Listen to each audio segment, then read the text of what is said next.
Hey everybody, welcome back to the Wolf Pit with another episode of What Are We Eating and Cooking? That's right, today we're going to be trying Korean barbecue spam. And then once we give it a try, we're going to be making Korean street toast with the Korean barbecue spam. So let's get started. Our 12-ounce can of Korean barbecue flavored spam costs $3.98.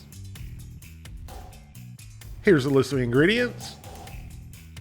And I don't understand why certain flavors of spam contain pork and mechanically separated chicken, which in my opinion messes up the texture of the spam. It's a little on the mushy side and not as firm.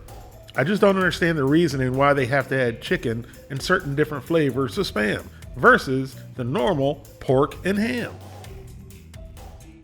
There's 6 2-ounce servings per can.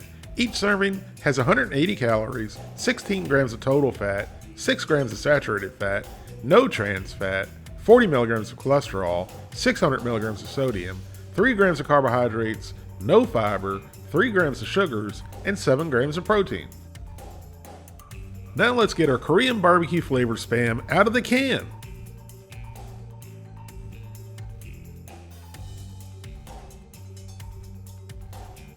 And then slice the spam as thin or as thick as you like. So Verlissa started doing a little showing off and slicing with one hand. Who does she think she is? Benihana?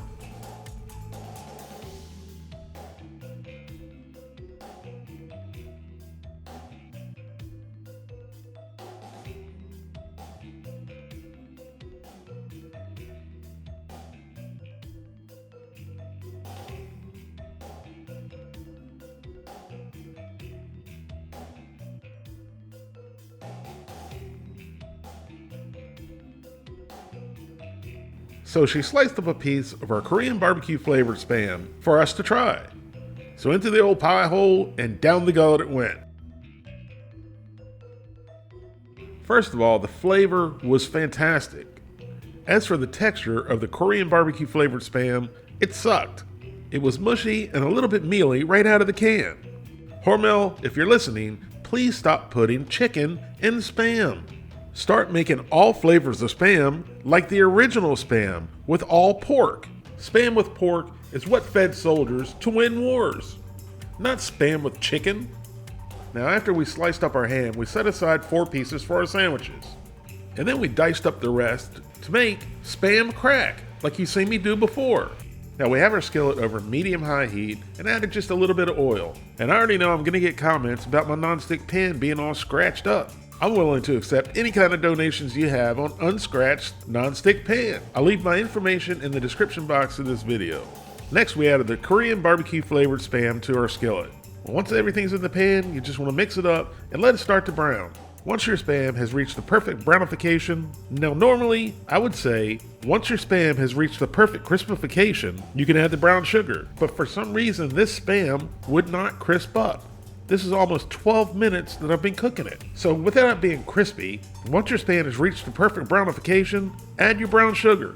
And then let the spam and brown sugar saute while constantly stirring until the brown sugar begins to caramelize and the spam becomes hard and crispy. The Korean barbecue flavored spam refused to cooperate. The sugar never caramelized or hardened, and I think it's due to the amount of fat in the spam. Here's what cracked spam should look and sound like when it's done. This is pumpkin spice spam, which I used to make my spam pumpkin pie cheesecake, which the pumpkin spice spam, just like regular spam, is made with pork, and only pork, no chicken. And see the difference in the greasiness of the two spams? And this is what spam crack should look like when it's done.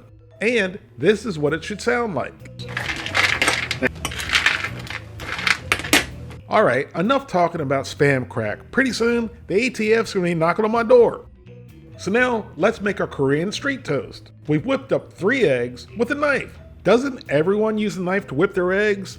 Sometimes you can even use a spoon. Now, once you've beaten your eggs like they stole your lunch money, add some salt and pepper. Then add the white parts and the green parts of 3 spring onions, followed by 3 big handfuls of coleslaw mix, which already has your cabbage and carrots. If you want to shred your own cabbage and carrots, that's fine. But one thing I would suggest is to get a coleslaw mix without the purple cabbage. Purple cabbage is normally perfectly fine, but for some reason when it cooks, it turns blue, which isn't very appetizing to look at, but doesn't taste any different. Now once your cabbage mixture, eggs, and onions are all in the bowl, start mixing it together and kind of chop the cabbage as you mix. And it's okay that you get half the mixture on the counter as you're mixing it. That's what makes this recipe so good. Now once everything's thoroughly combined, set it aside and let's make our toast. We have our skillet over medium heat, and now we're going to slather a whole bunch of butter into the bottom of the skillet. Normally to make Korean street toast, Japanese milk bread is used, which my local Walmart didn't have and neither did any other grocery stores. Maybe you can find some in an Asian grocery store. So I use the next best thing, Texas toast. Now toast the bread and add a little bit more butter as necessary until the bread is nice and golden brown. Now once your toast is nice and golden brown, remove it from the skillet.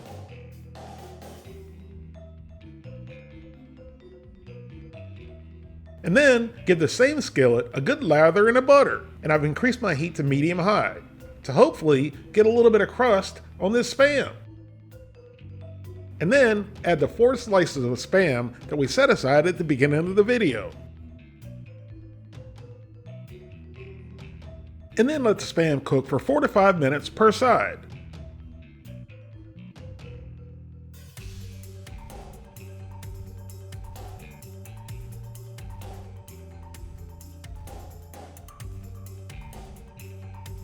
After cooking this Spam for a total of 10 minutes, I gave up on any good browning or crusting. For some reason, this pork and chicken Spam just won't brown and crisp like normal Spam. So remove the Spam and set it aside. Now I add one more final layer of butter to the skillet. And then add your egg, cabbage, carrots, and onion mixture and spread it out into an even layer.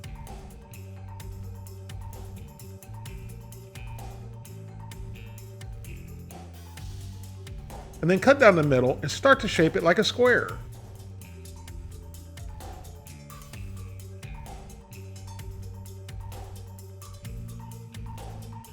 Now we're obviously going to have to go back to school because we got our shapes mixed up. Instead of making like a square, these are more oblong. So go ahead and flip your eggs over, no matter what shape they are. Now let's put our Korean street toast together. Start off with a little bit of sugar on top of our Texas toast, followed by some mayonnaise,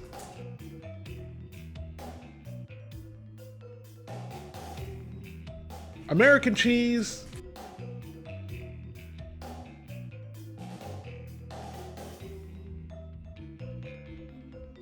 and some ketchup.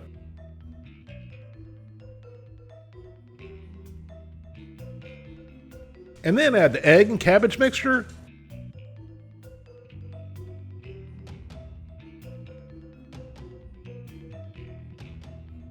and then finally add the Korean barbecue flavored Spam.